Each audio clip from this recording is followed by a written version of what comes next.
مہمان نوازی۔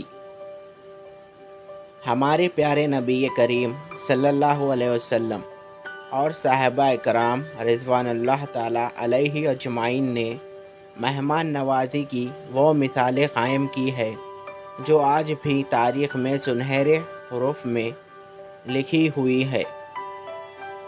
حضرت ابو طلحہ رضی اللہ تعالیٰ عنہ کا واقعہ تاریخ اسلام کیسے بھلایا جا سکتا ہے؟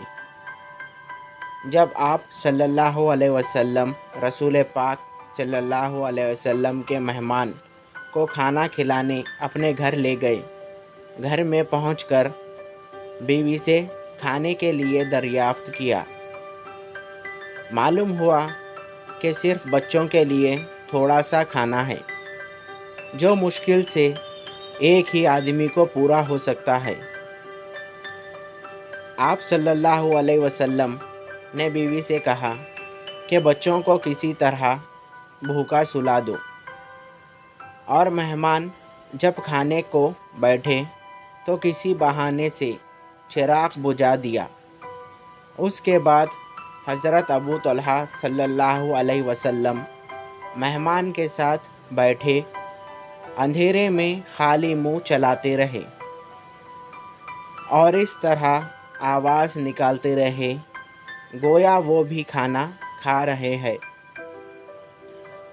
مہمان بھی یہی سمجھ کے اس کے ساتھ وہ بھی کھانا کھا رہے ہیں۔ اس طرح حضرت ابو طلحہ صلی اللہ علیہ وسلم، ان کی بیوی اور بچے رات کو بھوکے ہی سو گئے۔ اس خدمت کا صلہ یہ ملا کہ رسول پاک صلی اللہ علیہ وسلم نے صبح کو حضرت ابو طلحہ صلی اللہ علیہ وسلم کو خوشخبری سنائی کہ رات کو آپ کی مہمان کی خدمت اللہ تعالیٰ کو بہت پسند آئی۔ ہمارے ملک کے لوگ بھی مہمان کی خدمت کو اپنے لیے باعث فخر سمجھتے ہیں۔ ہر ریاست میں الگ الگ طریقے ہیں، خاص طور پر دیہات کے باشندوں کی مہمان نوازی کا یہ علم ہے کہ اگر ان کے ہاں کوئی مہمان پہنچ جائے تو لوگ نہایت محبت اور خندہ پیشانی سے اس کا استقبال کرتے ہیں، اس سے بغل گیر ہو کر ملتے ہیں، اس کی اور اس کے گھر والوں کی خبر و عافیت معلوم کرتے ہیں، پھر فوراً اس کے لیے پلنگ پر بستر لگا دیتے ہیں۔ اسی وقت لسی، شربت یا چائے سے مہمان کو تواضع کرتے ہیں۔ گھر کا ہر فرد چھوٹا ہو یا بڑا مہمان سے آ کر ملاقات کرتا ہے، مصافحہ کرنے کے بعد خیریت دریافت کرتا ہے۔ اس کے بعد گھر والے اپنی حیثیت سے بڑھ کر مہمان کے کھانے کا اہتمام کرتے ہیں۔ مہمان کے ہاتھ دھلانے کے لیے اس کے ہاتھوں پر خود پانی ڈالتے ہیں۔ مہمان لاکھ نہ کہے لیکن وہ مہمان کی محبت میں اتنے مگن ہوتے ہیں کہ اس کی ایک نہیں چلنے دیتے۔ کھانا کھلانے کے بعد پھر کہیں جا کر مہمان سے اس کی امداد کا مقصد دریافت کرتے ہیں اور درخت قدرت کے بقدر اس کی مدد کرتے ہیں۔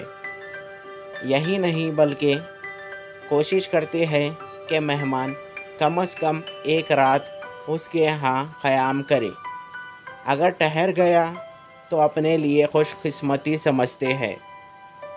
رات کو جب تک مہمان خود سونے کے لیے نہ کہیں اس کے پاس بیٹھ کر اچھی اچھی باتیں کر کے اس کا دل بہلاتے ہیں۔ سونے کے لیے بہتر سے بہتر بندوبست کرتے ہیں، امیر ہو یا غریب۔ مہمان کی خاطرداری کو اپنے لیے باعث فخر سمجھتا ہے۔ اس کے قیام کے لیے تقریباً گھر اور ہر گاؤں میں ایک الگ کمرہ خاص طور پر بنایا جاتا ہے جسے دیوان خانہ یا مہمان خانہ کہتے ہیں۔ Thank you. ہیلو ویورز، میں ہوں آپ کا اپنا دوست سلمان۔ امید کرتا ہوں آپ سب خیریت سے ہوں گے۔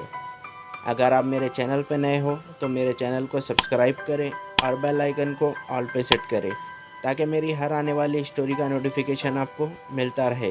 اگر آپ کو یہ اسٹوری اچھی لگی تو اس اسٹوری کو بھی لائک کریں۔ تب تک کے لیے مجھے دیجیے اجازت۔ Thank you for watching.